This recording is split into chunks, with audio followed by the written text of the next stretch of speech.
Hello and welcome to the 42.e Rugby Show.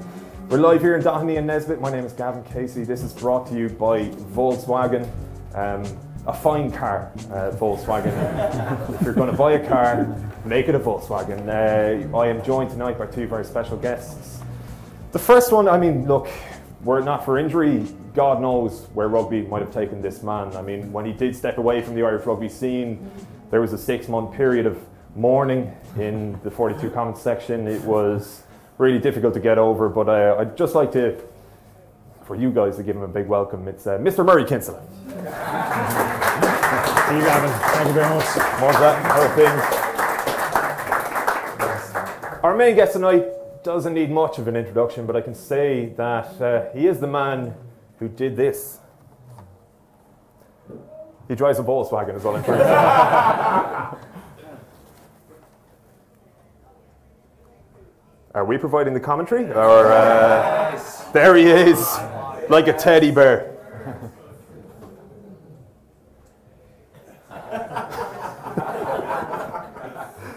Ladies and gentlemen, would you please welcome Stephen Ferris?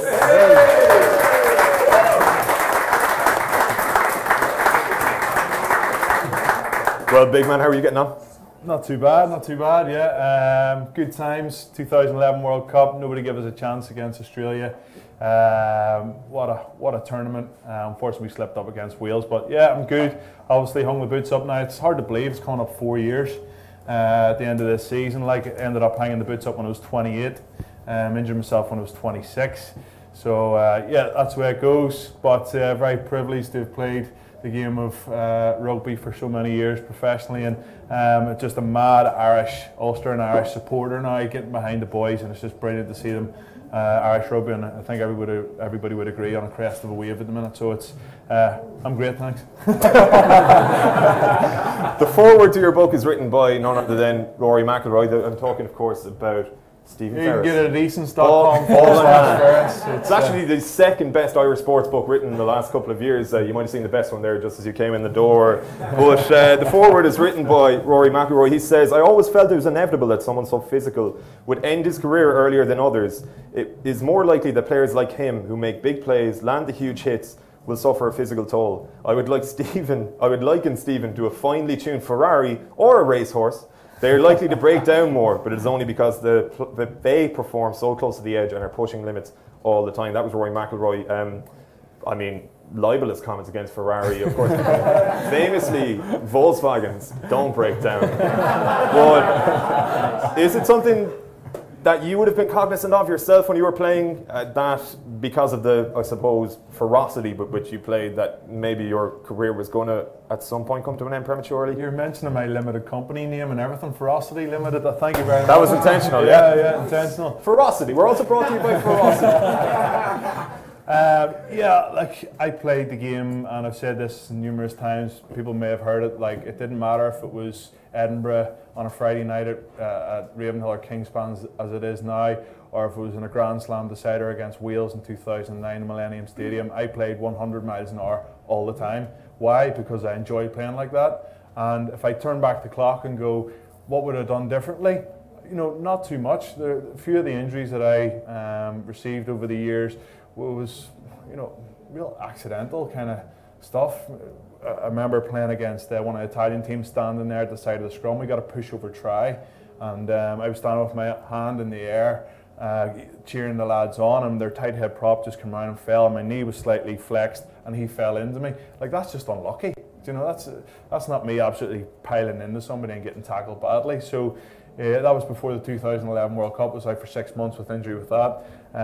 Again, that Friday night, 2nd November 2012, and it was actually against Edinburgh. And I just actually jumped up to catch a high ball, caught the high ball, and went over my ankle slightly, and felt it just like jar. And I got a bit of treatment, just ran it off as you do.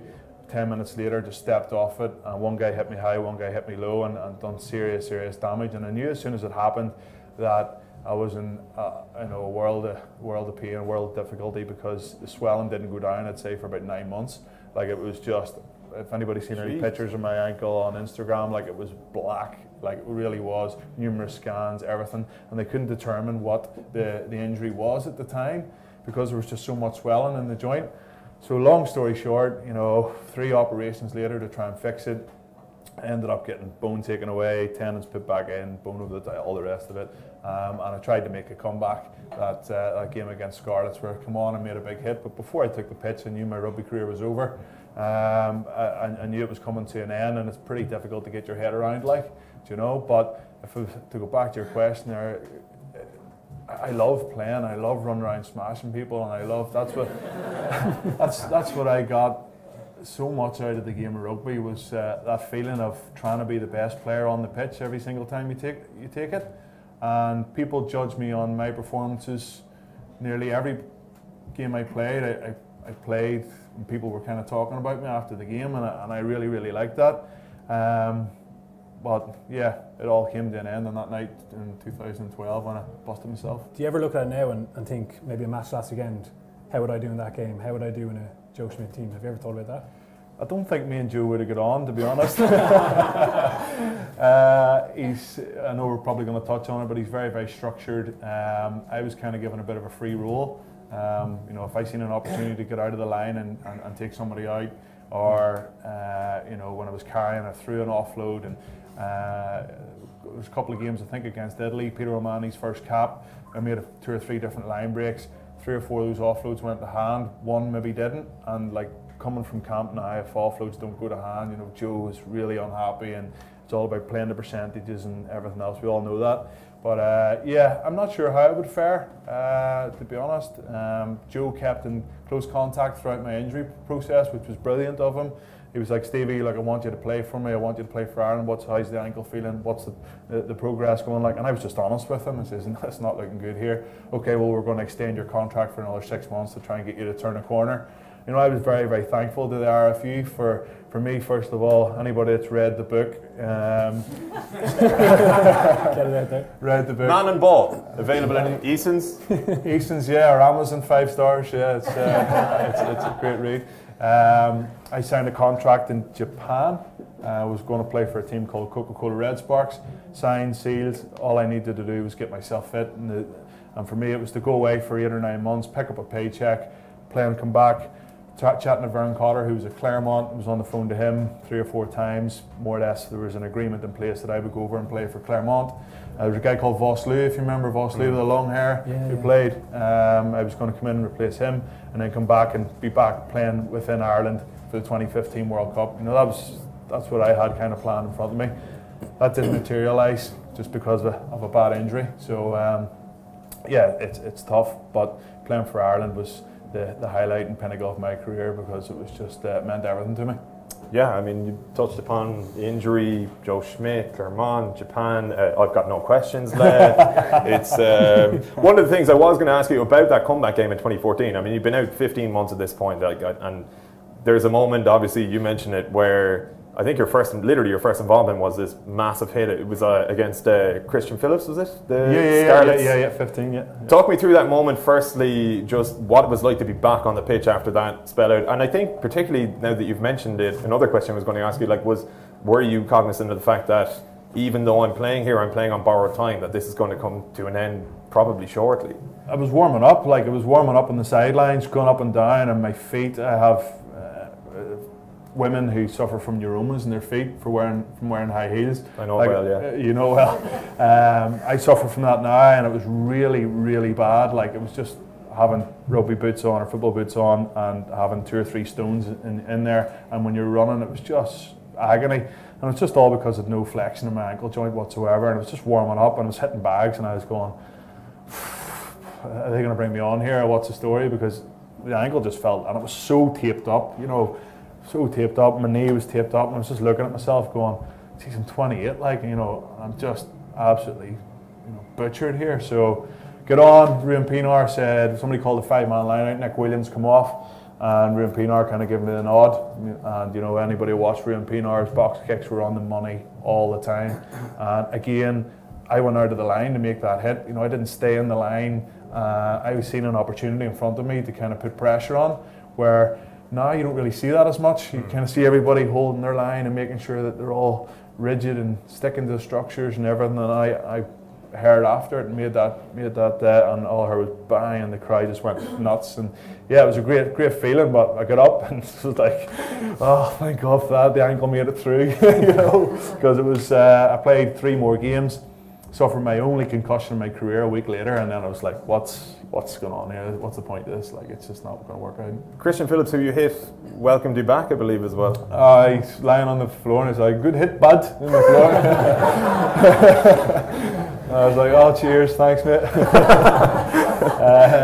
But yeah, the Welsh lads always get on really well with him. But yeah, it was, again, it's a one of those moments that I can take away as a really good memory, because yeah, it was one of the last home games that I played, and yeah, it was a great hit. Another talking point. People talk about it all the time, and I kind of went out in my career in a bit of a high, albeit it was out on an injury. If that makes sense. Yeah, of course. Like, while on the topic of Ulster, obviously the high-profile departure of Les Kiss recently, making a lot of headlines. Naturally, do you feel that Kiss? You're dreading. I just know. Like, were you the one writing saying "Last Christmas" for over the Christmas period? That was Murray. That's a Murray special. I know. Definitely not. He's looking at me now. Is he a scapegoat here? Given like that, there seem to be structural problems going on at Ulster at the moment. Yeah, well, it's funny you say that. Bryn Cunningham, who's operations director, he does the hiring and firing. He's now looking after all the off-field stuff. Has come out this week and said this is a fresh start. You know, Les Kiss is now gone. We need to lay foundations. We need to give our stakeholders and fans, you know, something to get behind. And I was like, well, we're not trying to do that 2 years ago when you signed Les Kiss, you know. And I'm just like, that's 4 coaches gone in the last 3 years. Ulster needs stability. They need a coach to come in for the long term. The club needs longevity. It needs foundations put in place, and it needs realistic goals. It needs to be right, we're going to try and make a European quarter final, instead of coming out and saying the CEO of, as you've seen in my comments over the last number of years, we're going to be the world's best team within 5 years, we're going to win this, we're going to win the European Cup within 5 years, we're going to win 2 leagues within 5 years. And I'm sitting scratching my head going, is this guy real? We got the final against Leinster and got absolutely hockeyed by the best team in the world. You know, and then there was guys retiring, guys leaving. At that stage, yes, we had a fantastic team, but that team never stays together for more than 2-3 seasons before guys, you know, venture off to different clubs and that. So, yeah, Les, to me, anybody who knows him or has worked with him or chatted to him, he is one of the nicest guys that you'll meet. He is so dead on, would never pass you by without saying hello, very approachable, but I think being handed the reins of the poison chalice up at Ulster was just too much for him. It was his first job that he was the man in charge. He worked under Joe, he worked under Deck, he'd worked under other coaches, and I think just everything got on top of him. He's very, you know, when he was being interviewed, he didn't come across confident, he didn't give the fans what they wanted, and you know, for me, he's been a dead man walking for the whole season. Just the results, if anybody watched Ulster versus Treviso, Andrew Trimble last minute try, Ulster versus Dragons last minute try, Christian Leilofano missed the conversion to win it, draw. Then, you know, the Southern Kings, they conceded 7 tries or something against the Southern Kings, the team they're playing tomorrow night. You know, it's the man, it's that man who, it's the same in football, and that's the way rugby's going. The more money that's being pumped into it. Like, Les was on serious cash, like serious wedge at Ulster Rugby, and if he's not producing, if the man in charge isn't producing, then he's going to be the guy that takes the bullet. And when the pressure comes on, I think he was probably a little bit guilty of taking too much responsibility, not letting other people do their roles within the setup. He feels the pressure, he's getting paid well, he feels, I have to fix this, I have to fix defence, I have to fix attack, and suddenly you're kind of alienating your coaching team as well, and those kind of guys aren't very happy. Yeah, we chatted about it earlier on there, just before we come on, and chatting about Declan Kidney. Like, Declan Kidney done 5% of the coaching, but like, he's won a Grand Slam, you know. But he delegated very well. He let the good coaches do their own thing. Like Paul O'Connell, more or less, coached the line out. You know, Gerd Small's input and other people coming in, taking the ruck or whatever. But he was good at that. He was good at managing people. He was good at keeping guys on their toes. When it came to team selection, who picked the team? Declan Kidney. but he didn't do all the coaching. But he was standing on the sidelines, assessing everything, you know, and putting pressure on lads. And you know, I think Les just, when he came under pressure, he tried to do more instead of probably doing less. Yeah, that was Decky's strength. I remember when I was a very young fella, I went to a Munster training session, called up with the big lads. I was wide-eyed, and Decky didn't say a word. He stood on the sideline for the entire session, and I said, "Is that what he does?" Yeah. But I felt the pressure from him. I actually felt by him saying nothing, he was actually getting more out of me. It was a strange experience. I used to just walk past him and go, "Well, how you getting on?" I was like, I'd like to apologise to all the people from Cork in the audience. I mean, I was like, good Decky. Grand. Yeah. What was it? I was like, right, see you later. Freaky. What was a team talk under Kidney like then? Like, as in, we've seen footage of Eddie O'Sullivan, his predecessor, on RTE documentaries or whatever, and he's, you know, chest out, that kind of stuff. Yeah. Was Kidney similar, or? Well, he could lose his temper, all right. Yeah, he you know, his face could go very red a lot of times. But again, he understood who his senior players were, who were the best lads to drive the team. So instead of Decky standing up and trying to get the boys riled up, you know, somebody like Paul O'Connell, you know, we probably listened more to Paul than we did to Decky, just because he's our teammate. He was the best player that I ever played with, you know, and everybody respected him so much. So, like, he was the man we just kind of listened to. So he got the team going. Brian was Brian captained Ireland most of the times that I played, but he was very much into touching on the game plan, what roles and responsibilities you're going to be given. You know, where, you know, Paulie would have been, get up and get stuck into them, you know. And then you had O'Callaghan beating his head off some locker somewhere, like, losing even more brain cells. He can't afford. And he can ill afford to. He can ill afford to do that. Yeah. But like, everybody kind of done their own thing, and just to kind of elaborate on the point of like team talks and that, you know, everybody's different. Like, I sat in the corner and maybe had a towel or a jersey over my head and just sat and thought about the first kick-off, if it came down my channel, what I was going to do with it. You know, if it was off the tail of a line out and it was a 5-man line out, did Johnny want me inside him or outside him? That didn't sound right, did it? Yeah, or outside. We can cut it. Volkswagen are going to be disgusted. Where other guys were literally, you know, puking in the toilet or going nuts, you know. Donegal Callahan doing mad press-ups in the middle of the changing room. So everybody was different. But when it came to that huddle, and you were just about to cross the whitewash, you know, generally those conversations that were being had at that time was by Paul or by Brian. I can't transition into France versus Ireland without asking you about something I asked you about last year, which was, I think it was a 2011 World Cup warm-up game against France. You got in a spot of bother with, was it Dimitri Sarzeski in the tunnel? Mm-hmm. You mentioned Paul O'Connell there. I think he may have intervened in some way. Yeah, I was pretty public that actually, where's the sighting? Is it along here where you go down for the sighting if somebody gets sighted? There's like, it's literally on the street. Office, yeah, the office. Yeah, it's actually the bar downstairs. Yeah, it's around the corner. So I was down a couple of times. A guy called, no, I wasn't in the wrong. A guy called David Atube, or David Atube, if in a French accent, and he eye gouged me, and it was really, really bad. Anybody wants to Google it, like, it was a really bad eye gouge, but I had no idea who had done it at the time. And a guy called Oliver McVeigh, who was a photographer up north, for some reason, like the whistle had blown, but for some reason just kept snap, snap, snap, snap.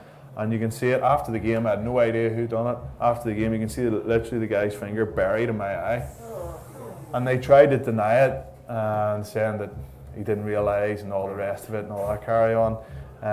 But yeah, Dimitri Sarzeski, David Atube's friend, playing there, and they were calling me this, that, and the other, and saying, "Oh, you're this, you're," you know, because the guy got 54-week ban or 70-something week ban, and then got it reduced to 50. Yeah. Like, that's a year, right? So of course this guy's going to lose money, you know. But at the end of the day, like, I wasn't the one that I got somebody; he was the one that got stuck into me. So yeah, he was getting into me, and I went to shake his hand at the end of the game. Sporting gentleman that I am. And I went up and went, "Oh, good game," because they actually won. Yeah. And he went, "Oh, you fucking wanker, whatever. Like, can you lip read? Are you allowed to curse? Yeah. And I just went, all right, and I kind of shoved him, and that was it. And we're walking into the tunnel, and again, I thought it'd be the bigger man, and of course, clapping each other off, slapping each other. And I went like that, just kind of looked, and he went like this here and called me something else, and I like boom, shoved like in the chest, pretty hard, and he kind of went at me, and like Paul just went, no. I was like, yes, Psycho's got my back. But I believe by all accounts that Sarzeski, from a couple of chats with Sexto or with Raj, like who obviously coached at Stad, that he's a nice guy, you know. So look, I don't know what came of it, but yeah, it was all from that eye gouging incident, and yeah, he got what he deserved. When what? When Johnny Sexton drops back in the pocket, 370 yards from goal. And land, like, what are you thinking at that moment, even before the kick? Because I know my personal interpretation of it was, because I was watching it on TV and he was actually so far away that he was off camera, the ball goes back and I'm like, no, what are you thinking? What are you thinking at that moment? Like, you've played with him, so you know what he's capable of, obviously. Are you confident as a player, having played with him, that he's going to land this, or...? I think it's about time you invested in a widescreen TV, to be honest.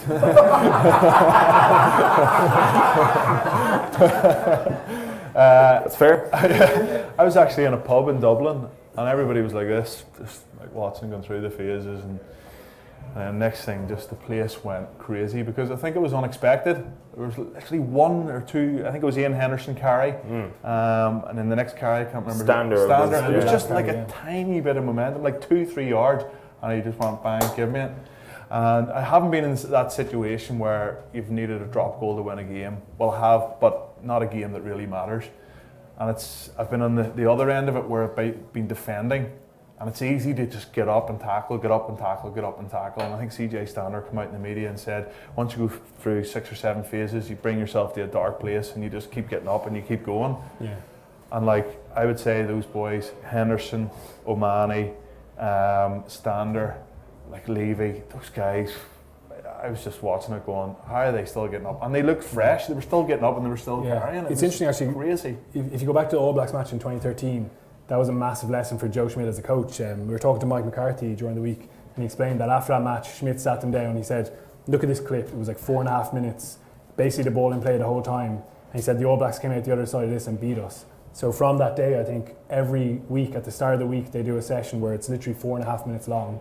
They blast them at an intensity that's actually higher than match intensity, so that when they got into a situation, it ended up being like over 4 years down the line, they were actually prepared for it. So it was interesting to get that little insight from Mike, and that's how long-term Joe is. I never knew that. Like, that's unbelievable, and that's just good coaching. You know, that's playing mind games with the players. You know, there's been some crazy stories of some of the mind games that come out of camp. The whole Simon Zebo thing, you know, because he wasn't in great shape, and you know, he went up to the food and he like got a burger or something, and he set the burger down on the plate, and like Joe walked past him, threw a couple of sachets of mayonnaise down and went, enjoy your burger, like. And he's like, oh, cheers, Joe.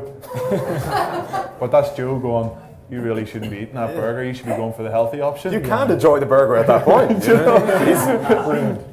So that's just Joe, like. But yeah, that's very interesting with the training. But geez, and when the drop goal went over, like, he was getting treated for cramp. He was wet, soggy pitch. I've played there a couple of times. We drew there, 17 all. You know, a few years ago. I never won there. What a kick! And then of course the pub that it was in just absolutely erupted. Like, it was pints were flying everywhere. And, good fun. Yeah, it was a nightmare in the stadium. Like, we have to file a match report on final whistle. Not to make my life sound awful, but match report on final whistle. So I have my report over in Paris. I have my report done. They're writing off Ireland disastrous start. They lose again. They never should have lost. The drop kick goes over. You almost go, I got to completely rewrite this. Bang bang. But yeah, amazing moment. But what way would if that drop kick had have landed a yard short? Everybody's talking about that it was an amazing win, but I think a few people looking at the game have been more critical and saying that it wasn't a good performance. But by Ireland, and they somewhat got out of jail. But like, if that drop kick hadn't went over, what would have been the headline? yeah, it would have been a disastrous start for Ireland in Six Nations because they were in that position to win. He actually had it written. Johnny misses that penalty to go 9 points clear, and they needed that separation, I thought. At the time, I was like, you've got to kick this. It's kind of like a little blind spot for him, isn't it? Although I don't think he enjoys that suggestion. He's missed a few from that right-hand side. But if they went there 9 points ahead, I think it probably would have been a fair reflection of their control in the game. So yeah. I think they'll be focusing quite a bit on the fact that they didn't get that separation on the scoreboard, and they kind of, obviously it's a massive psychological boost to win a game in those circumstances and know that they have that ability now, and for other teams to know it as well. They're never going to be clear of Ireland. They always have, if it takes 5 minutes in possession, they always have it. Do you think there's a bit of naivety from the French point of view, that 22 dropout? If Ireland were in that position, I can assure you that Ireland would 99 times out of 100 win that restart. Yeah. So like, French didn't even put up a pod. Henderson just had a clear run and caught it, and away they went. Incredible kick from Johnny, and they also missed that penalty. I don't think they actually knew that Machino could have actually kicked that penalty. He comes on as a HI replacement. The old rule was that the HI can't actually kick the penalty, but he could have kicked it, and I think if he'd taken it, Ireland probably would have lost that game. Is there any questions on the HIA? No, that's it. Let's wait for the review. Did you see the piece Will Greenwood done? You didn't get a chance to watch that? No, he's sticking up for the French because of what Nigel Owen said. It's ahead. So basically, that's the word coming back from the early stages of the review. Nigel Owens immediately taps his head when Dupont goes down, and once that trigger is given, the independent match doctor basically has to call for a HIA. So even though the video evidence clearly showed he didn't get banged in the head, the independent doctor has already called for it, so he can't actually go back on his call, because then if it turns out somehow that Dupont gets an actual knock on the head, then there's going to be a massive court case where they say this guy should have taken him off the pitch. We called for the HIA. So I think it was just being extremely cautious. It did look bad, and I know the independent doctor was French and all, but I think it's actually quite explainable. Nigel Owens taps his head. He thought it was a head injury instantly. And that was the confusion. So it's Nigel's fault. Well, that's been Nigel. He's been kind to us in the past. He's emerged from that game, and all of a sudden he's taken a lot of heat. Murray, you were saying beforehand that during Joe Schmidt's review, every coach, you explain it. I don't think he wasn't a completely decisive factor in that match, but I think if Ireland had lost, Joe would have absolutely blasted him in the media. He did get a few comments in there. He said we weren't happy with them rolling away from the ruck, and there were a few crazy ones in that last passage. Van Heenan on the ball for 8 seconds. Nigel Owens goes into the ruck and taps him on the head, says, get off that ball. Nearly pulled him out. I've never seen a ref do that, especially in a position like that after so many phases. So I think Ireland were very unhappy. They do the reviews after the matches. Joe Schmidt has a detailed list of all the wrongs that Nigel did. Apparently this one was extremely long and extremely cutting. So I don't think they were happy with him, but they got out of jail in the end after an unhappy refereeing performance, I think. What do you make of the team that was announced today for the weekend? Any major surprises, or anybody that you would have liked to have seen included that wasn't? Is Ryan injured? Is there talk of the word picked up a niggle? Or? Yeah, the word is a little niggle in his groin, I think. But I think he probably could have played if it was a decider for Grand Slam. He would have played, but I think they're trying to manage him. He's 21. Yeah. He's got a big future ahead of him, and I think they learned lessons with Carberry and Ringrose last year. They played those guys a lot. They played a lot of big tests, and you're seeing now.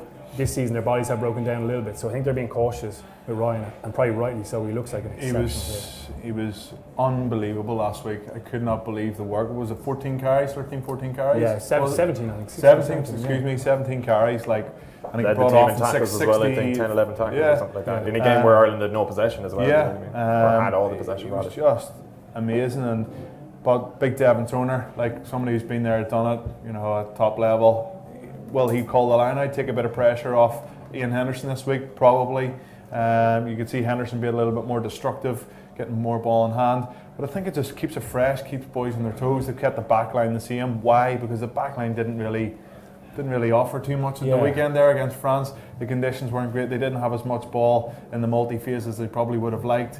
Their starter plays, like Joe Schmidt, is just all about structure. A lot of Ireland's tries come off the top. Irish lineouts, and they just couldn't get across the gain line. The French have shored up that inside defence, so they'll be trying to pick holes out of that Italian defence in the English game, putting loads of plays together, get the playbook, see what's happening, and this is the team they've come up with to try and execute the game plan. And I think he's probably not far off. It's great to see the young fella on the bench as well. Hopefully he gets an opportunity. I actually thought he could have started You know, just keep Carney fresh. Carney had, apart from for me, one slight mistake of maybe on the counter attack from Teddy Thomas, but yeah, I think it's a really good team.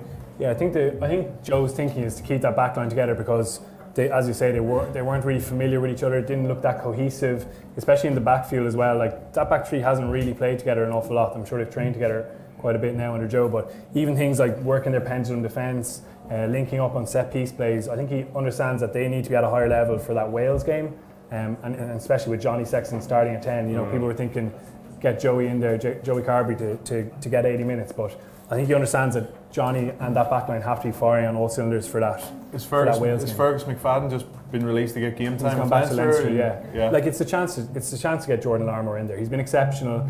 It's a kind of easier way to get him into a test match. Bring him on with 30 minutes when that game is opening up, when his footwork would step off both sides. Conor O'Shea today compared him to a young Christian Cullen. And like it's I don't think that's far off. He's an unbelievably exciting player. But if he comes on and scores 2 or 3 tries and when Ireland win the game by 45 points to 10 or whatever, he's still not going to be in the matchday squad versus Wales. Yeah, I don't know. I think Joe really, really rates him. And I think if he gives him that really strong evidence that this guy is actually a game changer, possibly in a big match, I wouldn't put it past him. Like he's a really exceptional talent. Is the potential that the tournament might actually come down to points difference? Does that come into Schmidt's mind at all? Like in starting Sexton, I think in particular over Carberry, where you want things to run as smoothly as possible. You want to have, I suppose, maximise what you're taking out of the game in terms of points scored. Like, it's not impossible. Yeah. You'd hate to be kicking yourself the way England have been twice when we caught them on points difference. They can't take any chances. They've got to build that cohesion into those big games to come. They got to get a bonus point. Obviously, England and Wales got them last weekend, so they've already set the standard. There is a little bit of freshness in there in the back row. It's good to see Jack Conan. Like you mentioned, maybe you might not have fit into Joe's structures. I think he's had to adapt his game. He likes an offload. He's maybe likes to get out of the line a bit times. Joe's worked on with that. I think his defence in particular was something they pinpointed in November. They said you need to get more repeat efforts, you need to be back on your feet quicker. And you saw in those 2 Exeter games for Leinster, he was really strong in defence. So I think he showed Joe, I can learn, I can do these things. And it's great to see Dan Levy in that starting team as well. Another guy who could go on to be a starter for Ireland. Yeah, but I thought CJ Stander had a very poor first half. Like he got the ball stripped off him a couple of times. He just seemed like he wasn't 100% there, and fair play to the guy. He sticks his hand up to carry the ball at every single opportunity. But sometimes it's okay to let Dan Levy, who's fresh off the bench, come on and take a couple of those carries. So yes, the stats say that he has 25 carries, whatever it is, but 21 of those might be for 1 yard or 2 yards. Yeah. And I've noticed that a lot about his game, that he carries a hell of a lot, but doesn't actually have a lot of meterage for those carries. Very similar against Argentina. Game in which he started poorly. He did score a try, probably a pivotal try in the game, but again, by far the highest number of carries, and yet his yardage was similar to all of his fellow forwards. It wasn't like he was. You can't question his work rate. No, it's absolutely huge. But somebody like Jack Conan might carry the ball half as much as he does and make twice as many meters as he does. Yeah. So it's kind of weighing up the options, and maybe having somebody like Peter O'Mahony, who isn't a really strong carrier, then CJ Stander starting maybe takes a little bit of pressure off him, where he can be a pest at the breakdown, work on his line out, and be that inspirational leader that he is. And maybe CJ takes that off him, but Jack Conan for me he's got all the ability. If I'm picking a team, I pick athletes, and he is an athlete to have in the back row. Yeah, just keeps a bit of pressure on CJ. Like massive workload. I think he hit 42, 43 rucks as well. So he probably has earned a little bit of a break, but this keeps a bit of pressure on him. It makes him understand, listen, Jack Conan's right behind you. Even with Jack McGrath and Cian Healy, by rotating them, Cian Healy, it's not your position just because you're in good form. There's another really good loose head prop. So he's an expert at doing that as well, Joe. Keeping guys on their toes, never really settled in the team. Now Dev Toner is fighting for his first choice status, which was a kind of a guarantee under Joe. Dev could be sitting at home going, this is an opportunity here. Like if I have a really bad game, like he could fall down another notch in the pecking order. Yeah. So Quinn Rue is there on the bench. Quinn Rue's there. He's like, right, I'm going to go out and absolutely smash this, because his international career, he's not getting any younger either. I played under 21s with him. So but Big Dev, everybody kind of gives him a bit of stick, about, he's a line-out operator, he's pretty one-dimensional, but he gets the job done every single time he takes the pitch. I have a lot of admiration for him. Yeah. Are we okay to run a bit of analysis? Ireland's defence probably won't be tested hugely. We'll do attack first, I think. Are we doing attack first? Yeah. I apologise. Ireland's attack will be tested. Ireland's attack will come to the fore against Italy at the weekend. Murray, take us through. Yeah, there's been loads of talk about the attack. Obviously, after they had so much possession, 70% possession, so many massive multi-phase passages where they just couldn't break. The French down. Like a lot of that discussion is always like kind of big picture, philosophical kind of things. Like, do they need a second playmaker? Do they need to change the game plan? Like in camp, that's just an unrealistic kind of debate. They don't talk about that. They have one attack review meeting at the start of the week. They fix little things and they move on. You know, Joe's not going to look at our articles and go, actually, fuck it, let's offload everything. You know, I've got this badly wrong. He's going to look at the little details, and we're going to look at some of them here in our clips. Little things that he'll probably have picked out as contributing to a rather poor attacking performance. This is actually encouraging. You're seeing James Ryan. He's one of this kind of new breed of forwards. We discussed it last week. He's going to go out the door with out the back door with that pass, and you can see there's an opportunity for Ireland. Josh van der Fleer here runs this line, and he's trying to attract in Jalibert. This guy, he's trying to get him to turn his shoulders in, and he's quite successful in doing that. You can see there Jalibert is committed to the tackle. And the ball is out the back door to Bundy Aki. Here's the opportunity now. And what Bundy Aki does is he pretty much ships the pass on within two steps. What he really needs to do is get at that inside shoulder of Chavancy there. Chavancy is the midfield defender. Like if Bundy Aki can just stick him and turn his shoulders in a little bit, the opportunity outside is going to be absolutely massive. Instead, you see Aki just ship the ball on, and you see Chavancy is gone there. He's gone on the drift straight away. He's getting across the pitch. Jalibert is going to try and link up with him. And then Robbie Henshaw, quite similar, ships on the ball, and Ireland end up with a 2-on-2 on the outside when it could have been possibly a 3-on-1 or a 2-on-1 at least, with Conor Murray as well. They're linking up on the inside. Like Joe picks out on that little thing. It's like another couple of steps on the ball for Bundy Aki, and what is a really good line break anyway, and they get 3 points out of this.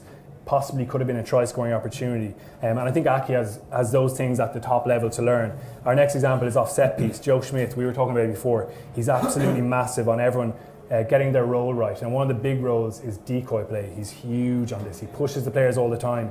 He talks about like it's natural human instinct to react to a kind of aggressive perceived threat. So like, you know, if someone swings a fist at you, you're going to flinch. He talks about that the same way with his decoy runs. Like, be an aggressive threat. Even if you don't block a guy, even if you don't sit him down completely, it's going to have a knock-on effect out the line. And you see in this example, we're going to look at CJ Stander first. He's trying to get outside Guirado and block him off basically. But you can see Guirado just slips outside him there. So that's your first decoy. That's pretty poor. That's a pretty poor, you know, decoy runner there. You know, he's got to come back, let the ball literally just get in behind him, and try and sit somebody down. And like he's literally just ran into space there, and the French have went, "What are you doing?" and just ran on. You know, and Joe will be livid about that. He's like, CJ, this play cannot work if you don't do your job. Like if the first rule gets broken, then the whole play is out the window. Well, you're going to see the chain link of effect. Like, yeah, he's basically a dead decoy. The next guy is Bundy Aki here. You know, can he sit someone down? Can he block off someone in that defensive line? Again, Jalibert gets to his outside shoulder, and he's still part of that defensive line. He can drift on out.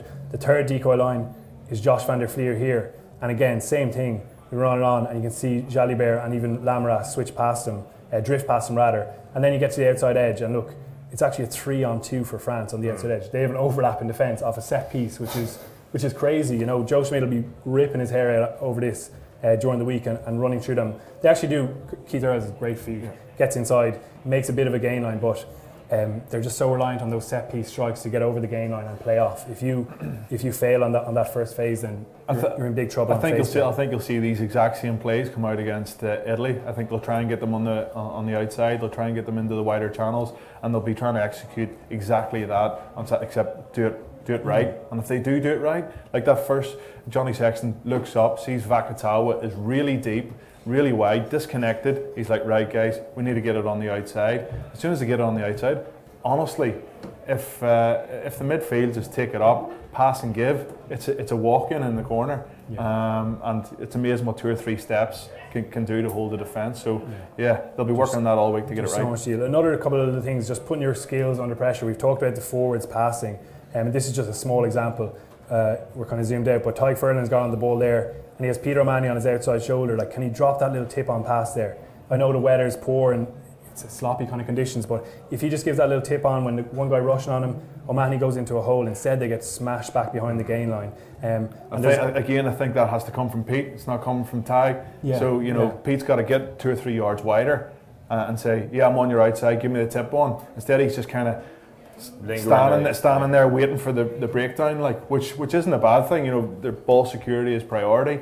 So, but you're 100% right. If they can get on that outside shoulder, there's 4 or 5 yards to get a gain line. Yeah, because even with the forwards passing, we were talking to Ty Furlong during the week, and we've seen them go out the back door, but he's talking about, I need a trigger call from one of the backs. It's not my decision. I'm not as comfortable making that decision. I need someone behind me, or in that case, alongside me. Another example here, not to pick on Peter O'Mahony, but they make a good gain line there. You saw Bundy Aki getting that little roll on the ground. Furlong makes the pass, and then Johnny out the back door. And O'Mahony just forces that pass. Roger Federer, it was. But there's three backs there. If he can actually, if we just run it back, if he can catch pass, and I know it's easy to pick this out when we can pause it and fast forward and everything, but if he can just do a catch pass, draw Lamara, there's a 3-on-1 on the outside, and again they can link up with those inside support players. So little opportunities. I think that's on phase 6, phase 7. You can see how unhappy Johnny Sexton is, and then. Little detail after the tackle, Johnny Sexton puts up a great kick. Really good competition from Rob Kearney. He's brilliant at that. He didn't actually get to the ball there, but he gets a bit of contact in the air, which Joe Schmidt loves. And the ball falls for Ireland. Conor Murray gets on the ball, but I think Joe Schmidt will have picked this out. What's your next action? You're on the ground, you're waiting for your support. How hard are you fighting? Murray kind of tries to tuck the ball down to the ground, but Schmidt will be asking, why aren't you working hard? Why aren't you wriggling forward? Why aren't you rolling up the pitch? Why aren't you getting that upper body back up the field? And you can see it ends with a turnover for France. We often look at the support players and go, oh, they weren't there quick enough. But Schmidt, his first thing is that player on the ground. He'll actually say that player on the ground is sometimes even more important than the clear. See, I would probably disagree that the ball fell for Ireland there. Ireland just wanted the ball more. There was a couple of French guys that could have got on it quicker, but if you're on the pitch, Leinster call scraps. So if there's any ball that hits the floor, like Fergus McFadden just runs around the pitch, just scraps. Looking for the ball. But it's something that's drilled into them in training. If a ball goes down, you'll see 2 or 3 of the Irish boys, and they don't even have any opposition, flying straight onto the ball. And sometimes it is about just who wants it that little bit more. So a 50-50 balls can work out in your favour if you wanted that a little bit more. Yeah, absolutely. And I think he wants to bring that fight to everything. This is a good example from Cian Healy. He gets tackled there onto his back, and you can see Gruado is a threat over that ball, but you just get that little bit of extra detail. He's squeezing his upper body to get back up the field, and Ireland regained that possession. So they're the little things I think Joe probably tends to pick out rather than focusing on, okay, hang on, do I drop Rob Kearney, put in a second playmaker? Do I need to rip up my playbook? They're the things he'll really focus on, I think. Excellent, thank you very much, boys. Before we get a couple of questions and head to half-time, just something you alluded to there, Murray, Schmidt is absolutely obsessed with this, what he describes as body ball, I think it's what he calls it, where it's almost more important for the man who takes the ball to the ground to actually fight and get it back. Not more important, but it's equally as important as it is for the players in support to get over the ball and protect it. Yeah, he's massively focused on those little, as most top coaches are, the basic little details, the core skills. Like his set piece plays are unbelievably detailed. His phase play, even everyone has to know exactly which ruck they're getting to, but it all boils down to those little basic skills. He's competition in the air, that box kick. They had a few poor ones, I thought, last day, where Conor Murray just went slightly too long early in the game when they're trying to target Vakatawa. They built, I think, a 3-phase kind of kicking attack to put the ball in him, but it's just too long. And that can kind of sap energy from your team, whereas that perfect kick allows Keith Earls to get up, compete, and possibly win the ball back. He's massively focused on that stuff. The kicking game for Ireland is huge, always has been, when Joe Smith's in charge. But for me, if Ireland go past 4 or 5 phases, they're multi-phase. It's not that they look clueless at all, it's just that they look predictable. And that's something that they got to work on, is that when they ran 41 to 42 phases, they didn't really go anywhere. There was no kind of line breaks. Yes, they were just trying to get in position for a drop goal, but it's trying to execute scoring opportunities, and they are there. We can see them, they are there, but they have to try and execute them, and that's the challenge. Yeah, I think that in terms of their attack longer term, he probably is aware of that fact. You can't change things now in the tournament and as we said, change the game plan, but longer term, can he get that second playmaker on? There's so much responsibility on Johnny Sexton. You see when he's on the ground, we analysed it during the week on the 42. There was one example where he comes around the corner, there's no plug there. There's no support on the left side, but Conor Murray goes to the right and nothing's organised. There's no one taking control there, and he blasts Robbie Henshaw. He's like, why the F aren't you organising? But you'll be looking at the Leinster games and saying, you know, this, like I would, you know, as an Ulsterman watching Leinster, the brand of rugby that they're currently playing, it's just so good to watch, and the lads love playing it. You know, they're really enjoying the rugby. So I think obviously Ireland aren't going to get to where Leinster are with their offloading game and everything, but I think that Joe will be analysing those games and trying to take bits and pieces out of the games, especially because there's a large contingent of Leinster players involved in the squad, and try and make that brand better. What about you guys? Do you have any thoughts, any questions? Can we get microphone down to these beautiful people? You're not blackballing us, are you? There's a couple there. Just a question about Ulster rugby. About Ulster rugby? Oh. Yeah. Here we go. Oh shit. It's not that bad. Just what you were saying about the lack of consistency. Having John O'Gibbs come in the interim, what would you suggest in terms of like going forward as a coaching option, unless you're planning on handing in the microphone and going into that. But like actually, yeah. John O'Gibbs he's been involved in a setup that you've kind of said has failed essentially. Jared Payne's in the background now while he's injured, training with the team and helping with the coaching. But who do you bring in, or how do you fix the problem if you're saying it's coming from the top? Yeah, well, if I had the answer, I think it would be in the coaching setup. But it's I think John O'Gibbs is feeling the pressure. Like the Ulster forward pack just hasn't performed, especially over the interpros, and that's where they get judged quite heavily. He wasn't around for the Conor game. They got absolutely demolished down in Galway. You know, against Wasps, they get demolished. It just, I think it all stems from not having a big enough pack, just not having enough ball carriers. You look at the Leinster pack and Munster pack, they've just guys itching at the bit to get out and carry ball, where Ulster just don't have it. Marcel Coetzee injured, huge guy. We signed John Diesel. You know, he couldn't get onto the Munster team, like, you know, when it was fully fit. So why did Ulster sign a 2-year deal like to somebody who's?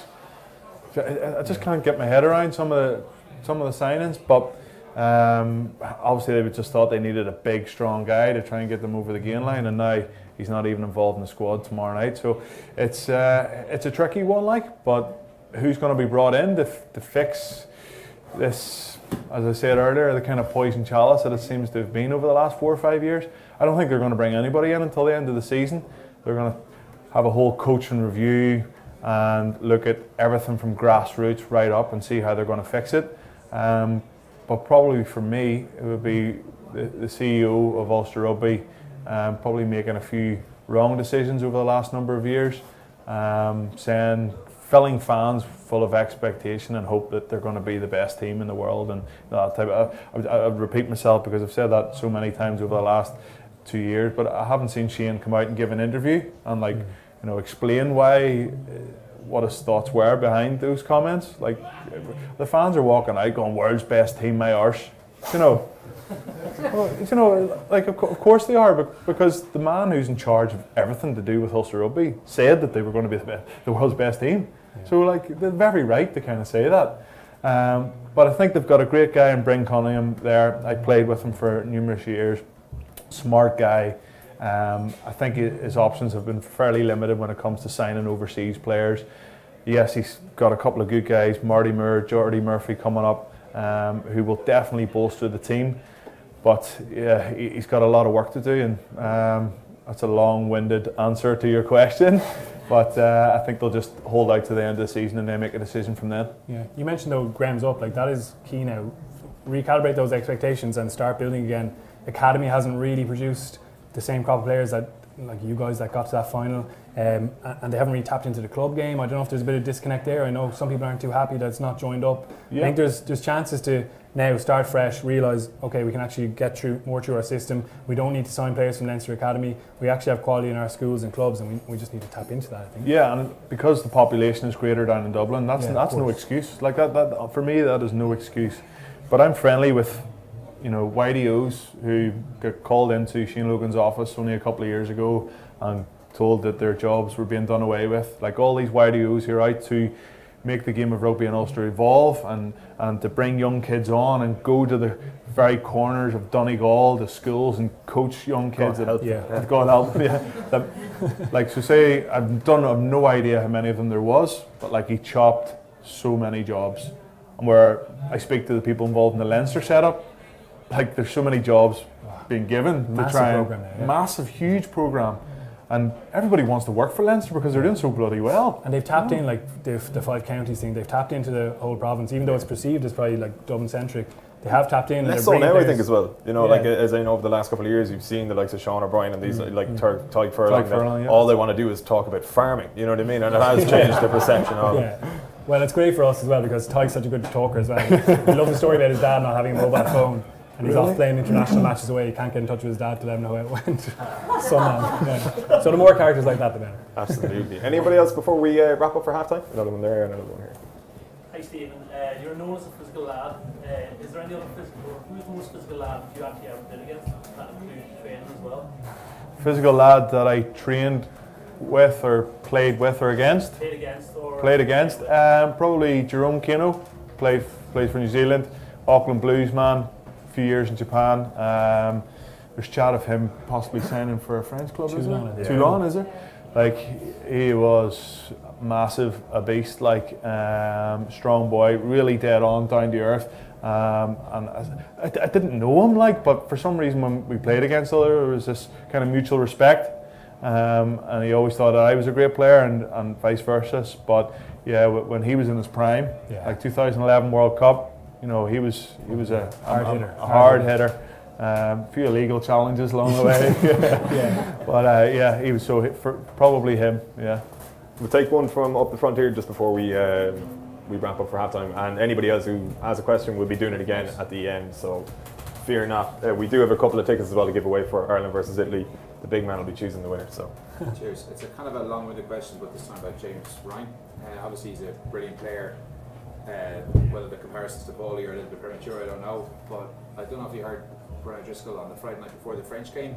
Kind of had an interesting comment about him being really well respected.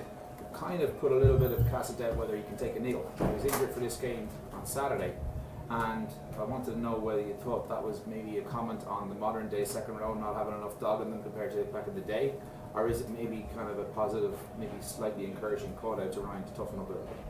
Yeah, that's really interesting because we spoke to Mal O'Kelly, who was like tough. He's still absolutely massive as well. But he's fat now though. Like he's not massive. Like he's just a giant frame. He's playing for Malahide up until last season. I think I would not have enjoyed playing against him, to be honest. But anyway, he kind of subtly made that point. He said, "Look at Devin Toner. Devin Toner never gets injured. He injures people." Durable. He said durability is a massive thing for a second row, and I think there was a subtle suggestion that sometimes you just have to tough it up. You just have to deal with the injury, play through the injury. Like the game has slightly changed as well, though. Like they're being managed to an unbelievable degree, and I probably don't get allowed to do it as much. But there is a point there, though. I just think the way the game's going, like Ian Henderson can play in the back row. Ryan for me could definitely play in the back row. I just think the more athletes that you have on the pitch, the better. Long gone the days of just second rows that run around just hitting rucks and making sure that they win line out ball and hit rucks. That's kind of all they done. And I think he's so young as well. And yes, he has had a couple of niggles. He's missed games. Played for Ireland before he played for Leinster senior team. But like he captained the Irish under-20 side in a World Cup final against England. He's got a lot of unbelievable attributes. And for me, it's I'd keep the reins on him. I wouldn't be, I have a bit of a niggle, get out there, suck it up.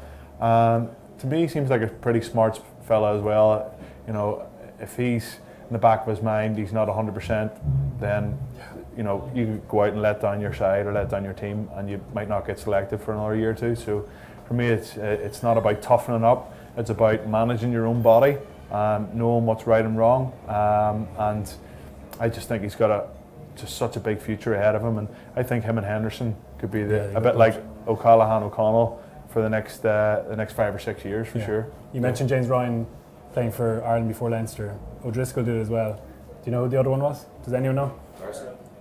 No. Michael Bent. Unbelievable. But yeah, he's an exceptional talent, James Ryan. I think Michael's making 100 caps for Leinster this weekend. He's done well. Just in terms of James Ryan, I think managing when he's in the early stage of his career is probably sensible at this stage. Yeah, I'd definitely keep the reins on him. He took a piss next to my tent at electric picnic a couple of years ago. That is half time. Thanks a million. If you want to go for a pint, whatever, work away. We'll be back in about 10-15 minutes. Take your time. We'll kick off the second half. Look, Italy this weekend, Conor O'Shea.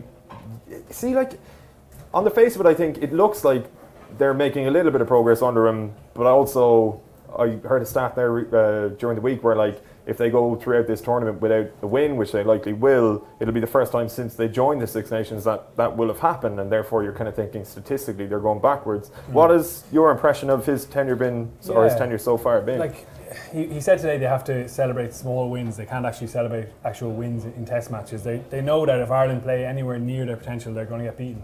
He said, if I go into my players and say, listen, lad, great photo by the way. Listen, lads, we're going to beat Ireland. They'll laugh in my face. You know, he's very realistic about the job at hand. I think they have made little bits of progress. You can see even the try against England, the first one, the loose head prop is making a lovely pass to Andrea Labodi out the back door. Then Alan goes over the top, and I think we also have to judge them on their club's performances. Like, that's the big thing for them. You talk about starting at the foundations with Ulster. Italy have to start at those foundations, and Treviso in particular have improved. I think they put together 4 wins in a row in the Pro 14 at one stage, and he's spent a lot of his time working with those clubs. It's actually a director of rugby role, really, more so than the head coach. So I think it's going to take a couple of years for that to pay off at the top level. He is excited about some of those young guys coming through, but I think they're quite a distance off, and if Ireland don't put a massive win on them, it'll be a huge shock. I think Ireland over the last 3 games, home and away, have averaged 49 points. Scoring against Italy, so like if I was a betting man, I would probably go close to that again on Saturday. I just can't see any player, bar maybe Parise on a really good day, who's better than any of the Irish guys. The game plan, like, Conor O'Shea gets a lot of credit, but like the Treviso team, like Benetton, they're being coached by, is it a Kiwi? Kieran Crowley. Yeah, Kieran Crowley. I think, like, Conor's almost, he's kind of taken a bit of the credit for the way that, you know, Benetton's played. Right. But, you know, that... Or he's getting a bit of the credit. He hasn't taken it. He's getting a bit of that credit, but we haven't really seen that in the Italian display there against England. Yes, we've seen bits and pieces, but, you know, England were always going to run out big winners. So for me, I just think Italy, and if I was involved in any team, it wouldn't... Like, if my coach turned around to me and goes, right, lads, we know we're not going to win this one, but it's all about, you know, winning small battles, I'd look at him and go, are you mad? It's like, we play to win. It's as simple as that. And any Italians that you speak with, you play to, you know, they're emotional, they're passionate, and I'd say, you know, a lot of the guys in the changing rooms believe that if they pull out their best performance individually to a man, that they could beat Ireland. There could be an upset. There's going to be an upset somewhere. And you know, that wouldn't sit well with me, like, you know, being told that we're not good enough, lads, to beat Ireland, but, you know, I'm not sure about that. Coaches are always like, he's buying time essentially for himself as well, kind of maybe talking about we'll win down the line. But yeah, it is frustrating that it's the same issues again. Like, you know, they get to 60 minutes and they get blown away by England kind of changing their game plan. Let's offload, let's turn up the tempo.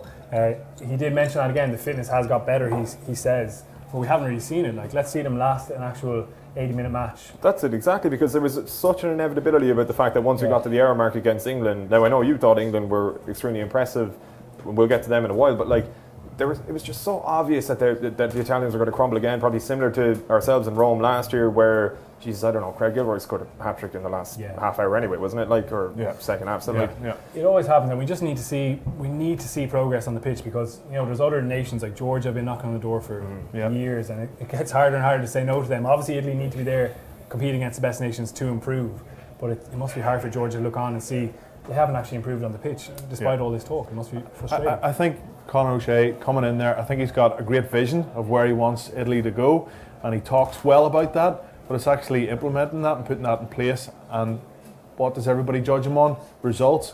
And if he goes 40 points, 40 points, 40 points, 40 points, you know, people are going to go, what on earth is going on here? You know, and for me, that vision, I hope, comes through to him, because I think he's a really good guy. I don't know him, but he comes across as a really good guy and a realistic guy. So yeah, let's see how they get on Saturday.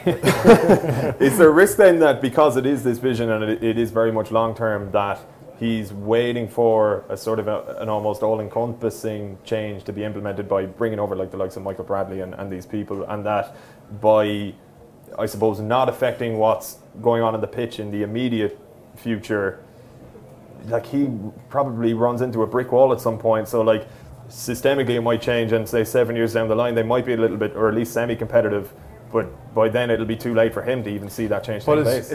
Like in 7 years' time, if results don't go his way, he'll not be in a job. No, but that's, yeah. Like international rugby is a results-driven, environment, and like he can't go 2 Six Nations without getting a result. That's just not going to happen. So he talks about all these, battles and everything else, but one interesting point that he made in his post-match interview was that he said, at least we're starting to play some proper rugby. So I think goes back to that crazy tactic that they used against England to try and even come close to winning the game, which they were never going to do. But instead of coming up with these stupid ideas, they actually play a bit of rugby, play a brand of rugby, and if they can kind of get that going, because they did have a lot of possession against the English. Yeah, they did. If they can get that going, then maybe a result or two will come over the next couple of years. But I think they're going to be up against it for the next couple of weeks anyway. Yeah. You'd just love to see Sergio Parise get a couple of wins as well before he bows out. Like, I'd say he's getting extremely impatient. Another thing is disappointing not seeing McKinley maybe involved, coming back. It would have been a nice return. But O'Shea said today, listen, I'm not going to pick him just because it's a romantic pick. And I think Ian McKinley responded pretty well. He said, I want to give you a headache further down the line, but a bit of a shame not to see him involved, I think. Absolutely. Well, I mistakenly said in the first half that Ireland's defence wouldn't be tested. We are doing defences now. We're doing defence now. We're doing defence now. But we mentioned him earlier as well, and it was you who was explaining it to me earlier before we came on, how integral Rob Kearney is to the kind of defence that Ireland is playing. Yeah. Like, Ireland have kind of slightly adapted. We don't expect them to get their defence tested very severely in this match, certainly. But further down the line, they're still working towards that system. We talked about that back three, getting to know each other a little bit better. I think this is one area. They've kind of slightly altered how they work in the backfield in the defence. We're going to take a look at a couple of examples from the match against France. This is actually from the very first kick-off, and we'll see all Ireland fall into the structure. Conor Murray clears the kick. You see CJ Sander with his hand up there. They get a good kick chase, which is always a strength for them. They want to get beyond that halfway and meet them. And we noticed Conor Murray just in here. He's kind of falling into that traditional kind of sweeper role, just in behind the line, and you maybe expect him to stay in that position. What happens actually is France come back to the right here, and by now you can see Conor Murray, he's up in the defensive line. And he's such a good defender, he's such a big scrum half. It makes sense, like Ruan Pienaar has probably got like that as well. It makes sense to have him up there making tackles. You see what happens here. Good communication from Furlong inside him. Murray puts Cameron into touch. Immediately Ireland are getting a chance to attack. And they've put him into the defensive line. You see him here. It's a kind of multi-phase attack. He's in the line straight away every single time. Ireland actually get 13 defenders in their defensive line now. That's kind of the change you see on the outside edge there as well. And Murray's making these tackles. Look, there he is again. Low tackle. Furlong comes in high. They win another advantage line. But just in behind the defensive line, we're going to see here. I don't know if you can see. Just Keith Earls is here, and then off screen is Rob Kearney back here. So 13 in the front line. Fill it up with bodies and let two guys patrol the backfield a little bit deeper than you would generally have your wingers sitting off maybe.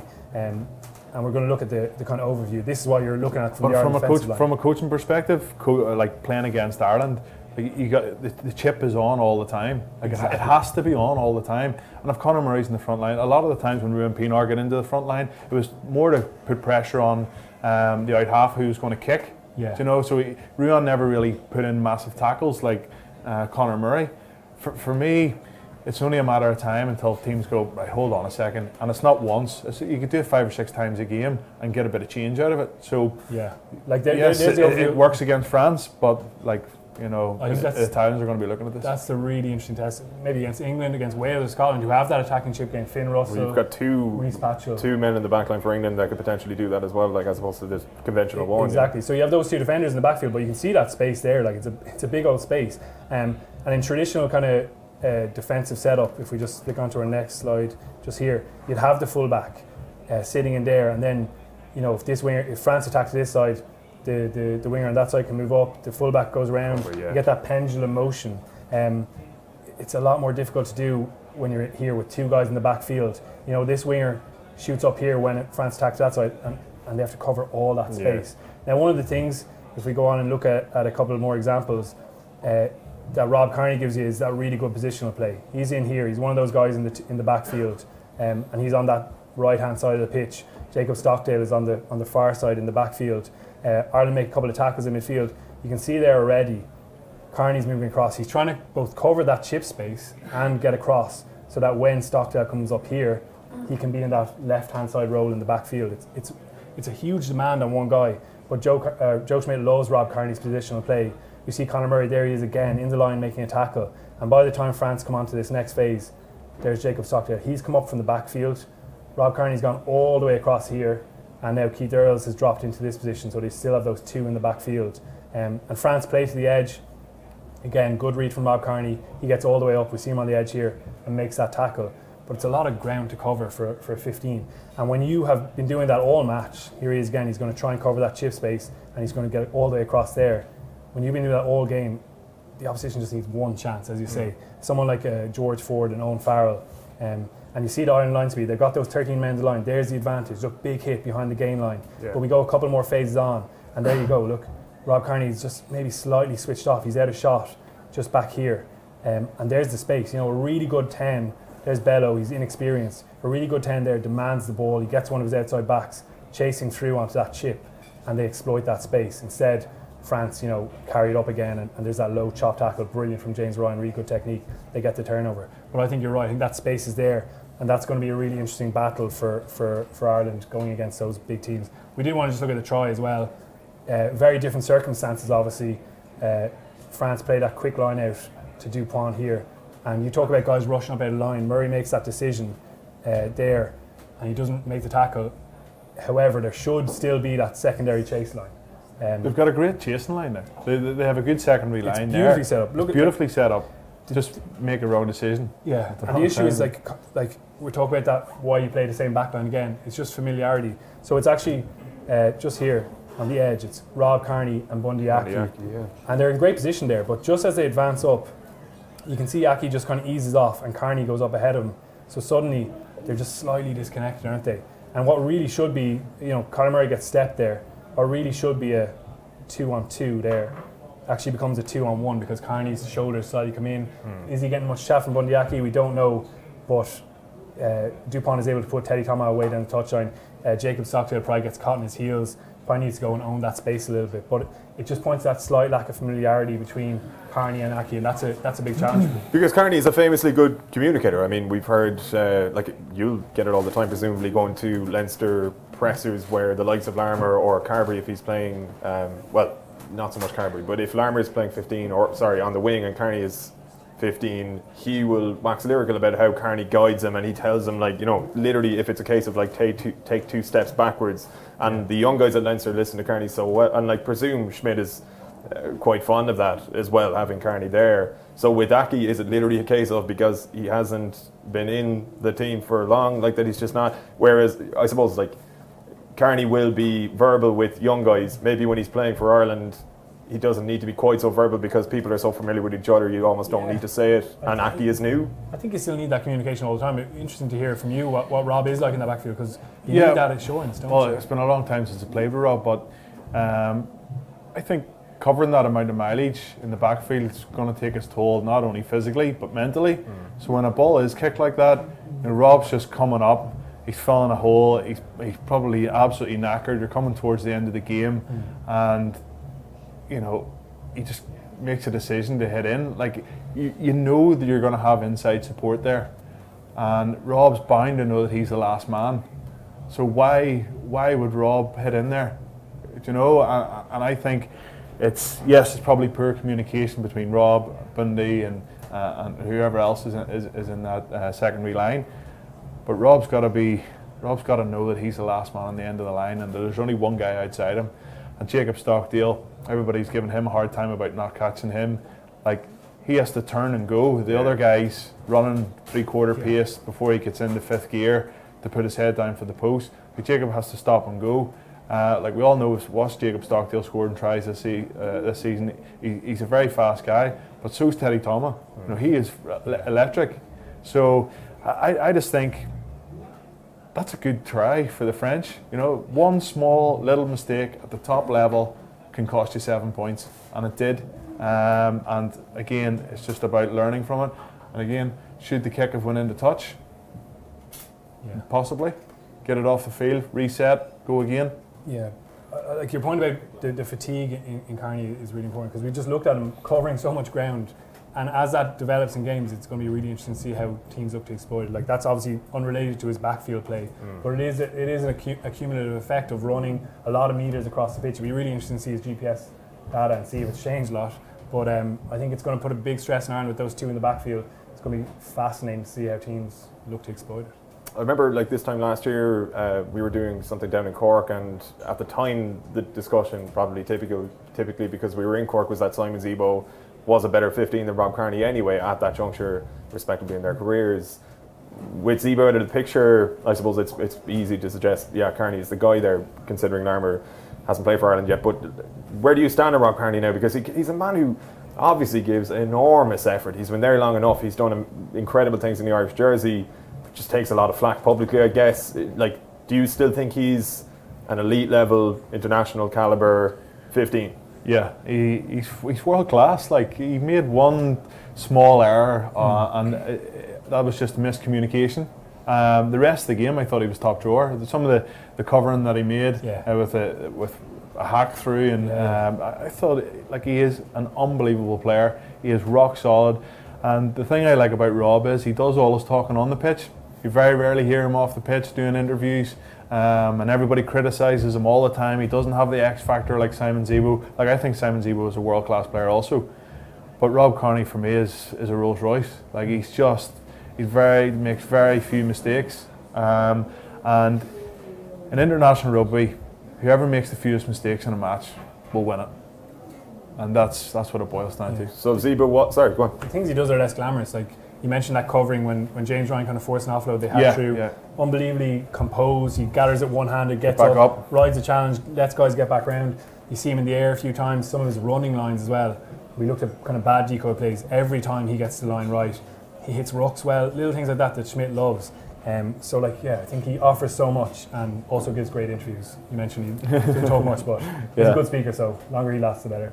If Zebo was, I suppose, a feasible option, I mean, he probably technically is, but if he wasn't kind of out of the reckoning for moving away, and the decision was yours, based on current form, I suppose, for provinces, you still pick Kearney over Zebo at the moment? If I was picking a team to play against Italy this weekend, I think probably rest Rob Kearney and play Simon Zebo. You know, where you're in a Grand Slam decider in Twickenham and Paddy's Day on the 17th of March. Can't wait for that, actually, yeah. The slam is on. The slam's on. I would probably pick Rob Kearney. You know, so it's just different guys. Like, they're completely different, like. You know, they really are. And Simon's publicly come out and said that he can't play the way Joe's kind of structure. He's publicly come out and said that. So, but yeah, I think Simon's a fantastic player also, like, yeah. Fair enough. We'll take a couple of more questions from you guys. I know, speaking to some of you at the break there, you had some interesting ones. Don't bottle it now. It's your time. It's your time. Down the There's back, a couple of hands down the back there. You're beating the All Blacks the first time, and just beating the French for the fourth time in our history. So we're lacking consistency going in. We have consistency going into the World Cup. Are we going to bring those games together when we get to the World Cup? How is that going to translate into performances? Historically, we haven't had that consistency once we've had good performances into the World Cup. But how are we going to bring these games into the World Cup so that we can actually get past it on the quarter-final stage like we haven't done before? Yeah, like, great question. I think it's really interesting that since the last World Cup, the massive focus for Ireland has been depth. They always talk about it. I think we've seen them develop that. Like, think back to that Argentina match. Yeah, they did have a shocker of a first 20 minutes, but like, you're missing Johnny Sexton, you're missing Paul O'Connell, who's your defensive line leader. You're missing Jared Payne, Sean O'Brien, Peter O'Mahony, like, unbelievably important players, and they just didn't have the backup. Like, the guys who came in obviously battled hard, but the next layer of quality wasn't quite there. So we talk about consistency. I think Joe Schmidt's teams are quite consistent in their performance. They're always at a high level. They may not always be 100%, but they're always up 95, 96. And I think now they have that depth. You've seen Andrew Porter come in, he's ready. You've seen James Ryan come in, he's ready. Stockdale, I think Larmour is ready. Like, all these guys who have come in have actually added to the squad. And I think if they were to suffer unbelievable injuries like that again in the next World Cup, I think they'd probably manage it a bit better. Yeah, I totally agree. I think it's important to kind of emphasise the fact that it doesn't matter if it's business or rugby. Like, if you take 4 leaders or 4 senior managers out of this pub, it's probably not going to function as well as it would when they have those guys there. So, like, when those 4 guys were missing, Johnny Sexton, obviously the leader of them all, for me, I always thought they were going to struggle. Listen, I thought, like every other Irish fan, that they were going to win it. Yeah. But, you know, it just didn't happen. So I totally agree with your point. Strength and depth. If Johnny for some reason went down, I think everybody could turn to Joey or turn to Keats or whoever's going to be ready at that time and say that he'll be able to do a job. But Joe is going to be judged on this next World Cup. I think he's going to have a lot of pressure on his shoulders. And yeah, like, all these games for a lot of Irish fans, yes, of course they matter, but everybody just wants to see Ireland break history records and get the semi-finals and get the final, because we all know that's what they're capable of. For me, Ireland, England and New Zealand obviously are the 3 teams to beat in world rugby, full stop. So it would be an absolute shame if Ireland didn't reach a semi-final in Japan come 2019. And I think that's what Joe's going to get judged on come that time. I'd say he breathed a sigh of relief when he saw Scotland getting hammered by Wales, because in November they look pretty good and you have them in your pool and you're kind of wondering, geez. Well, that's what they get for not voting for Ireland for the World Cup bid. That's what they get. Wales are going to get it this week. Anybody else?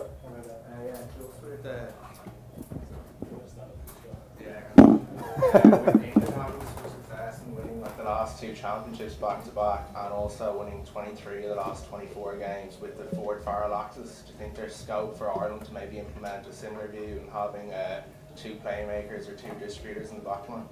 Yeah, I mean, what do you think? Yeah, well, I think there is scope for it, but the way that Joe Schmidt has been picking his team, I'm not sure he's 100% sold on his 12 and 13. Like, everybody's crying out for Robbie Henshaw to play 15, and everybody's crying out for other guys to come in and play 12, and when Ringrose is fit, is he going to be playing 13? And it just kind of seems like that 12-13 combination is a little bit up in the air. But I would go back and say if England had a couple of better options at 12 and 13, that probably Farrell would be playing 10. And yes, that combination has worked well over the last number of games.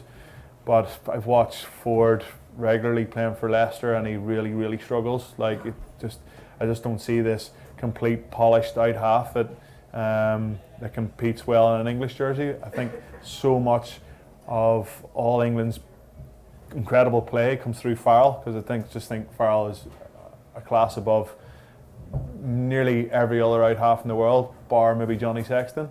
So yeah, of course there is scope there. I'm not sure who would slot in at 12, but yeah, I don't think there's anybody as good at passing 12 as Owen Farrell at the minute. Yeah, he's magic. I think it was interesting though on the Lions tour, like Farrell he almost usurped Johnny and went into that first test as 10, but they had to turn to Johnny in the end to kind of come back and control the team. I don't know if Farrell really handled that 10 position really well on that tour. Obviously it's unbelievably difficult against the All Blacks, and I think he works really well just having that little bit extra time. Like, you talk about his distribution, like some of the lines that England are running off are incredible, and to be able to do that one set of hands out the line is unbelievably effective. Like, we kind of mentioned it there, I think Johnny Sexton gets frustrated at times that there's not someone else making those decisions further out the line, and Robbie Henshaw's probably not comfortable yet doing that. Joey Carbery is the obvious one. Like, I'd love to see the two of them on the pitch, even if it's for 20 minutes at the end of the match. I'm sure Johnny's going to come off and they'll take care of him, but I think it would be brilliant to see the two of them and not all that responsibility on Johnny. Maybe he can just distribute sometimes, and Carbery is built to shape around himself further out the line. Just a different picture for the attacking line. You see Robbie and you see Bundy, you know, when they don't take the ball to the line, they fall off their passes. You know, you watch Owen Farrell, he goes to the line, he's throwing bullets, you know, to the players coming onto it. But just to go back, like Johnny Sexton, Owen Farrell, when I was on the Lions tour, doing a bit of work over there, and one of the players was in the in goal area, and Farrell was in the in goal area, and Sexton was on the halfway line, and they were kicking, so that he would kick, then he would kick, and the ball was literally on a sixpence for maybe 10 or 15 minutes. And I went, geez, this is impressive. And then they started doing it with drop kicks, and they would drop kick the ball to each other, drop kick, back and forth, 40, 50 metres, and like literally straight into their hands. They didn't have to move, they didn't have to break stride. And I was just looking at this going, these two guys are, this is crazy. Like, if that was me, and then I've fallen on my arse, the ball would go miles over that way. It'd just be a complete disaster. So, like, I heard the similar, very, very similar story with O'Gara and Wilkinson when they were on the Lions tour together, that they were doing exactly the same thing. So, all our practice paid off with a 45-metre drop goal on Saturday. Yeah, but Ireland have said they considered, I think, bringing Joey onto the pitch and doing it. And as you say, like, two kickers, like, that's another thing. It's not just the passing, it's having another kicking option at the back. Even against France, there are probably times where they could have put it in, even a grubber on a wet day, slide it along the ground, make it difficult for Jeffrey Pallis on his debut for France.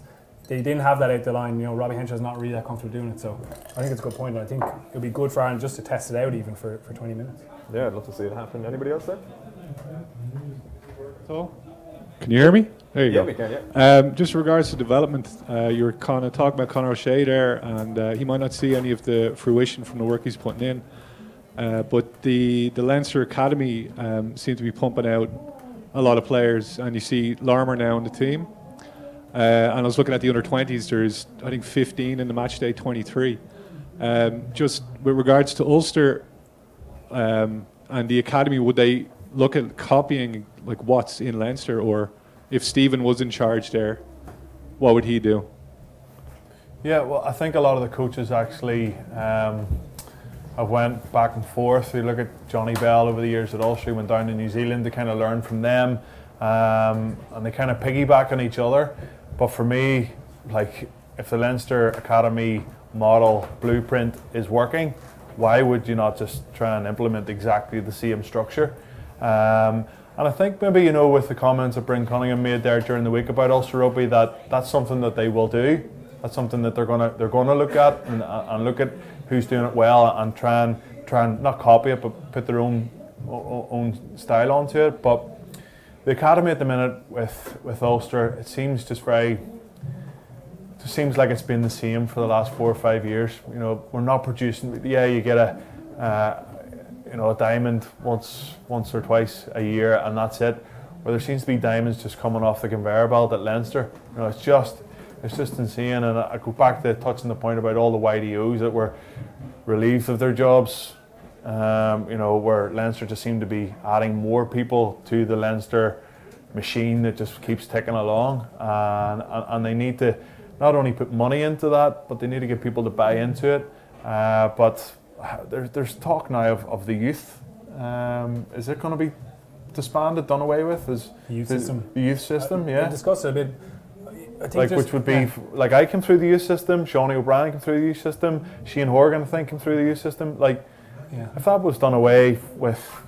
I do think if you were trying to look in other areas as well as that, like you mentioned population earlier on, like that is a factor definitely with Leinster no matter what, but it's not the only factor.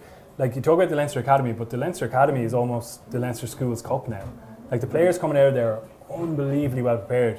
If you're in St. Michael's, you're in on 7 a.m. in the morning doing your scrum half passing, analysis at lunchtime, out for a session in the evening, and probably analysis after that as well. But you have Methody, and you've Campbell, and you've Inst, and you've Reed, Christians and Prez as well. They were in the house down south.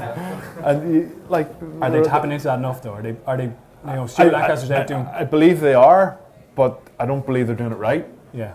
You know, so they're getting in, they're lifting weights at 7 o'clock in the morning. But why are you getting in to lift weights? What are you trying to do? Are you trying to get bigger? Are you nursing an injury? Well, this is what you have to do. Instead of getting in and just throwing around tin, and there's not really any any focus behind it of what you're trying to achieve. You know, and I think that's where Leinster have got to bang on. Leinster they're employing guys in the school rugby just to come in and coach rugby, and get paid well, but they're doing a freaking fantastic job, and they're a feeder to the Leinster team, so it's working great. And they're all playing a great brand of rugby. Like go down to Donnybrook, and the matches are unbelievably entertaining. The shape that they use in attack is literally the same as any professional team. And you talk about those YDOs, but Leinster have they've dripped everything down from the professional level down into the schools, and they're basically set up to play like Leinster play. Like Stuart Lancaster's going out and doing seminars. I read that interview last week with Doing one seminars, of the Michaels coaches, was it? Yeah. He was giving an interview. Like, once you're getting that, as you say, get that methodology into that level of rugby, and it's going to pay off in a few years. Cool. Anyone else before we... oh, there's one here. Just, well, whichever order. Oh, yeah. You mentioned that we saw the World Cup when 4 big players go down, that there wasn't a huge amount of people coming behind them. Now we've got a fairly good amount of depth in most positions, but behind Conor Murray there isn't really a huge amount. We saw Luke McGrath not getting used at the weekend, and now he's not even on the bench anymore. Schmidt doesn't really play his sub-scrum halves before the 75th minute. Are Luke McGrath and Kieran Marmion not good enough, or like they show for Connacht and Leinster that they can do it in Europe? What seems to be going on? They're not as good as Conor Murray. No. And that's why Conor Murray's on ahead of them. And in such a tight game, Conor Murray was making those tackles, and like that pass to Johnny Sexton on 82 minutes 38 seconds, like landed absolutely perfectly. And that's why he was stayed on the pitch. I believe Joe does trust the other scrum halves, and they will be given opportunities. But like, if a World Cup quarter-finals being played and Johnny Sexton's not playing and Conor Murray's not playing and Luke McGrath is, and whoever the 10 is at that time, I still think they should have enough experience in their team to get a win, no matter who they played. Is there an argument to be made, like, so you mentioned there that Murray is so good and therefore you leave him on it, like he's integral for 80 minutes if you can keep him on for 80 minutes, but that the other two are actually ready. I mean, I can't help but think of when Marmion comes on the wing against Australia and does a job, and like, I know Schmidt was down to his bare bones at that point, but he still trusted him to go on to the wing against a very physical winger and do a job. Like, is it just that maybe we won't necessarily see them as often prove that they're ready, and when they're called upon that they might actually be ready on the day? Yeah, I suppose there aren't many test matches where you can really experiment. He's talking about doing it in Australia. I think we'll probably see Tyburn come in. We'll probably see Marmion or McGrath get an actual start. But they're in the middle of this championship. They have to win every game. They're not thinking about development now. I think like the pressure's on McGrath and Marmion themselves as well, just to get up to Murray's level on like box kick, on consistency of pass, on being physical and being present in defence as well. Like, they got to get up to his level. The challenge is really on them, and if they're knocking on that door, then Schmidt will definitely give them their chances. I think we've got one more question up the front here. We should be able to hear you. Yeah, we'll be able to. Yeah, work away. You were saying earlier about how you've got James Ryan and Ian Henderson and other people being able to play multiple positions, and again, like, you've got Farrell who can play 10 and 12 and stuff. Do you think there's a bigger emphasis now in rugby on people being able to play multiple positions? And with that, do you think there's a danger that you've got people like Ian Madigan who have been switched around too much and the talent is almost wasted? Yeah, great question. That's a problem. I wouldn't say it's a problem. I think Mads, I just excuse me, I just don't know about Mads, like the way he was kind of brought in to fill Johnny Sexton's boots, the way it all happened. He wasn't given that much game time at 10 playing for his country, so I think in the pack it's different. You have Mario Toji, Courtney Laws, they can jump about, and I think it's completely different. And the exception of Owen Farrell, like, I think he could play anywhere in the back line and still look a class act. So I think there's only maybe a few players out there in World Rugby specifically that could bounce about the back line. And Mads, unfortunately, was one of those players that seemed to just be, the guy that could cover all positions, and so was put on the bench. And I think that's why he ended up making a move, was because he wanted to play 10 and kind of establish himself. And you never know, you might see him back here at some stage. But I think it's a great asset to have if you're able to cover a couple of positions. And yeah, especially in the pack, because if there's a couple of injuries, a back rower could go down in the first 4 or 5 minutes, the back rower comes on, and a second row, just the amount of collisions that there now is in the game, that you got to be able to step in there, and it's great that I think Ireland have those options. Just on Madigan coming into that quarter final, like, Joe doesn't make many selection mistakes at all, I don't think. Every time someone questions, why the hell is Fergus McFadden on the bench, he comes on and helps them win a match with an unbelievable clear out, a couple of carries. Scraps. But if you think, it's all about that. If you think back to before that World Cup though, against Italy that year, like, Ian Keatley played a match at 10 and Madigan could have got a chance there. So I think Schmidt rarely makes those mistakes, but that was one where he didn't give him that exposure at 10. Do you think Joey Carberry is the answer though if Johnny Sexton went down? I think he is now. I think Joe really trusts him and he wants him to play 10. I think he mentioned in the presser today, he kind of subtly put a bit of pressure on Leinster. Hopefully he'll get a game next weekend during the break week. I think he wants him to play 10, and he was probably a bit frustrated when he came on that Montpellier match at fullback. But yeah, I think Joey's a good example. Like, is he a 10? Is he going to be switching between 15 and 10? I think he probably wants to settle. Like, he wants to play 10, and hopefully we just see him get more game time there. But as a player, if you're focusing on a couple of positions, is there a danger then that you'll never fulfill your potential in one position? Like, cross-pollination in sport, but like, say, John O'Shea or somebody, like, versatility can be an asset to a coach, but not necessarily to a player in terms of stepping up to that elite level. No, like for me, I always had to learn the second row's line-out options. So like, if a second row went down, I had to be thrown in there. But I learned those options because it almost helped me learn my options too, to a certain extent. So it almost made my roles easier for me to learn. So does that answer your question? I don't know. Whoa, what's your question? It was a stupid question. I'll tell you what. You're not getting the 2 tickets. No, I bottled that one. That was my chance. Well, yeah. I mean, we'll give away the tickets in a couple of minutes. Let's finish on the championship as a whole. Right, we're off to a decent start. England, Scotland.